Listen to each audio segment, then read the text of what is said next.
नमस्कार दोस्तों, इस वीडियो में हम डिस्कस करेंगे कि कॉर्सियम K2 टैबलेट का उपयोग किन कंडीशंस में किया जाता है, कॉर्सियम K2 टैबलेट को कैसे लेना चाहिए और कॉर्सियम K2 टैबलेट की वजह से क्या साइड इफेक्ट्स हो सकते हैं, और यह भी डिस्कस करेंगे कि कॉर्सियम K2 टैबलेट को लेते समय क्या क्या सावधानियां रखनी चाहिए और किन व्यक्तियों के लिए कॉर्सियम K2 टैबलेट को लेना जरूरी होता है और किन व्यक्तियों में कैल्शियम की कमी होने का जोखिम अधिक होता है। हमारे शरीर में दांतों और हड्डियों को मजबूत बनाए रखने के लिए कैल्शियम बेहद ही जरूरी होता है। हमारे शरीर का 99% कैल्शियम हमारे शरीर की हड्डियों और दांतों में स्टोर होता है और बचा हुआ 1% हमारे ब्लड में होता है। जब हमारे ब्लड में कैल्शियम की कमी हो जाती है तब हमारा शरीर हड्डियों और दांतों से कैल्शियम लेने लग जाता है, जिसकी वजह से धीरे धीरे हड्डियां और दांत कमजोर होने लग जाते हैं। हड्डियां कमजोर होने की वजह से हड्डियों में हल्की सी चोट या गिरने की वजह से भी फ्रैक्चर हो सकता है। कैल्शियम की कमी की वजह से दांतों की जड़ें कमजोर हो जाती है और दांत भंगुर होकर टूटने लगते हैं और छोटे बच्चों में कैल्शियम की कमी होने पर उनके दांतों को निकलने में देरी हो सकती है या लंबा समय लग सकता है। बच्चों में कैल्शियम की कमी लंबे समय तक रहने पर उनकी हाइट भी कम रह सकती है। कैल्शियम की कमी की वजह से बच्चों में रिकेट्स हो सकता है और 19 साल से अधिक उम्र के व्यक्तियों में ऑस्टियोमलेशिया और ओस्टियोपोरोसिस होने का रिस्क अधिक हो जाता है। ओस्टियोपोरोसिस एक हड्डियों का रोग है जिसमें हड्डियां बहुत ही कमजोर व अंदर से खोखली हो जाती है, जिसकी वजह से हड्डियों में हल्की सी चोट या गिरने की वजह से भी फ्रैक्चर हो सकता है। शरीर में कैल्शियम की कमी होने पर शरीर की हड्डियों और जोड़ों में दर्द रहने की समस्या भी हो सकती है। कैल्शियम के साथ विटामिन डी भी लेना जरूरी होता है। शरीर में विटामिन डी की कमी होने पर भी कैल्शियम की कमी हो सकती है, क्योंकि विटामिन डी शरीर में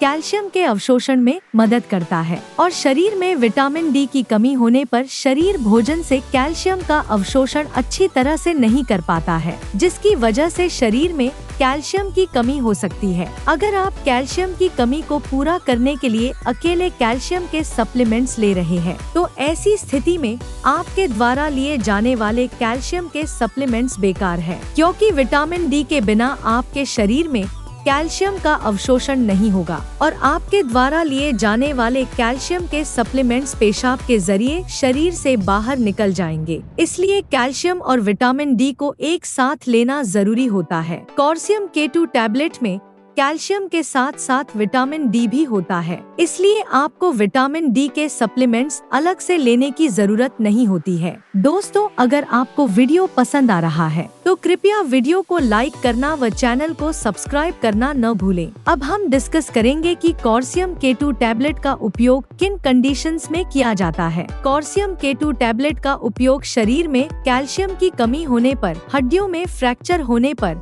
रूमेटॉइड अर्थराइटिस और ऑस्टियोआर्थराइटिस होने पर, शरीर के जोड़ों, हड्डियों व मांसपेशियों में दर्द होने पर, न्यूरोपैथिक दर्द होने पर यानी नसों का दर्द होने पर, डायबिटिक न्यूरोपैथी होने पर, गर्भवती महिलाओं और स्तनपान करा रही महिलाओं के लिए ऑस्टियोपोरोसिस होने पर, ऑस्टियोमलेशिया या रिकेट्स होने पर, शरीर में न्यूट्रिशन की कमी होने पर, शरीर में दांतों, जोड़ों और हड्डियों को स्वस्थ बनाए रखने के लिए, और जो व्यक्ति मिर्गी या दौरों की दवाइयाँ ले रहे हैं जैसे फेनोबार्बिटल फेनिटोइन, उन व्यक्तियों को भी डॉक्टर कॉर्सियम K2 टैबलेट को लेने की सलाह दे सकता है। अब हम डिस्कस करेंगे कि किन व्यक्तियों में कैल्शियम की कमी होने का जोखिम अधिक होता है और किन व्यक्तियों को कॉर्सियम K2 टैबलेट को लेने की जरूरत पड़ सकती है। जो व्यक्ति शुद्ध शाकाहारी डाइट लेते हैं और दूध, दही जैसे डेयरी प्रोडक्ट्स का सेवन बहुत कम मात्रा में करते हैं, ऐसे व्यक्तियों में कैल्शियम की कमी होने का जोखिम अधिक होता है। इसलिए ऐसे व्यक्तियों को कॉर्सियम K2 टैबलेट को लेने की जरूरत पड़ सकती है। महिलाओं में मेनोपॉज के बाद एस्ट्रोजन हार्मोन का प्रोडक्शन कम हो जाता है,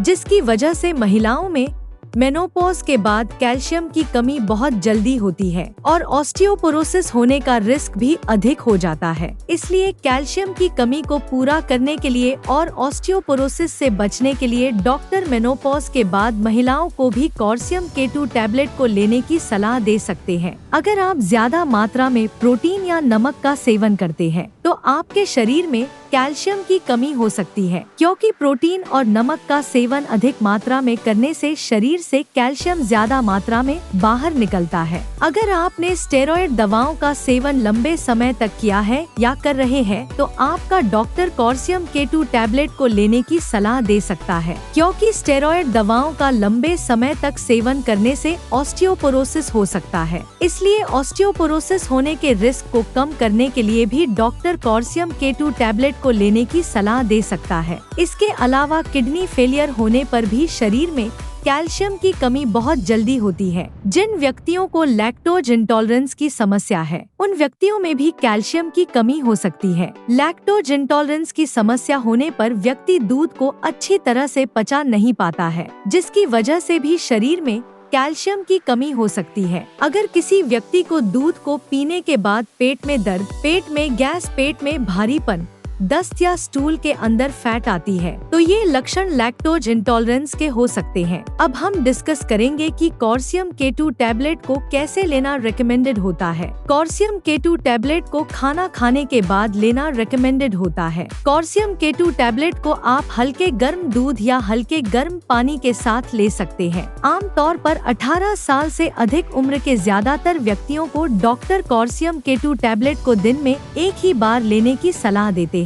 कॉर्सियम K2 टैबलेट की डोज उम्र, शरीर के वजन और बीमारी की गंभीरता के आधार पर कुछ व्यक्तियों में इससे अलग भी हो सकती है। इसलिए आपको कॉर्सियम K2 टैबलेट को आपके डॉक्टर द्वारा बताई गई डोज में ही लेना चाहिए। कॉर्सियम K2 टैबलेट को कितने समय तक लेना चाहिए, यह उम्र और बीमारी की गंभीरता के आधार पर सभी व्यक्तियों में अलग अलग हो सकता है। इसलिए कॉर्सियम K2 टैबलेट को डॉक्टर की सलाह के बिना ज्यादा लंबे समय तक नहीं लेना चाहिए। दूध में कैल्शियम भरपूर मात्रा में पाया जाता है और दूध से बने उत्पाद जैसे पनीर और दही में भी कैल्शियम अधिक मात्रा में पाया जाता है। इसलिए अगर आप अपने शरीर की कैल्शियम की कमी को प्राकृतिक खाद्य पदार्थों से पूरा करना चाहते हैं तो आपको इनका सेवन पर्याप्त मात्रा में करना चाहिए। 1 लीटर दूध में लगभग 1300 mg कैल्शियम होता है। अगर कोई व्यक्ति या बच्चा प्रतिदिन 1 लीटर दूध को 2 भागों में बांटकर सुबह शाम पी लेता है तो उसमें कैल्शियम की कमी नहीं होती है। इसके अलावा मूंग दाल, बादाम, नारियल, सोयाबीन, आम, संतरा और आंवला भी कैल्शियम से भरपूर होते हैं। इसलिए इनका सेवन आपको भरपूर मात्रा में करना चाहिए। साइड इफेक्ट्स की बात करें तो वैसे तो कॉर्सियम K2 टैबलेट एक बहुत ही सुरक्षित दवा है और ज्यादातर व्यक्तियों में कॉर्सियम K2 टैबलेट की वजह से कोई साइड इफेक्ट्स नहीं होते हैं। लेकिन अगर आप कॉर्सियम K2 टैबलेट को रिकमेंडेड डोज से ज्यादा डोज में लेते हैं तो इसकी वजह से ब्लड में कैल्शियम का लेवल ज्यादा हो सकता है, जिसको हाइपरकैल्सीमिया भी कहते हैं। शरीर में कैल्शियम का स्तर ज्यादा होना भी नुकसानदायक होता है। कुछ रिसर्च में यह पाया गया है कि ब्लड में कैल्शियम का लेवल ज्यादा होने से दिल से संबंधित रोग होने का रिस्क अधिक हो जाता है। किडनी में पथरी होने का रिस्क भी अधिक हो जाता है। इसलिए डॉक्टर की सलाह के बिना कॉर्सियम K2 टैबलेट को ज्यादा डोज में या ज्यादा लंबे समय तक लेने से बचना चाहिए। अब हम डिस्कस करेंगे कि कॉर्सियम K2 टैबलेट को लेते समय क्या क्या सावधानियां रखनी चाहिए।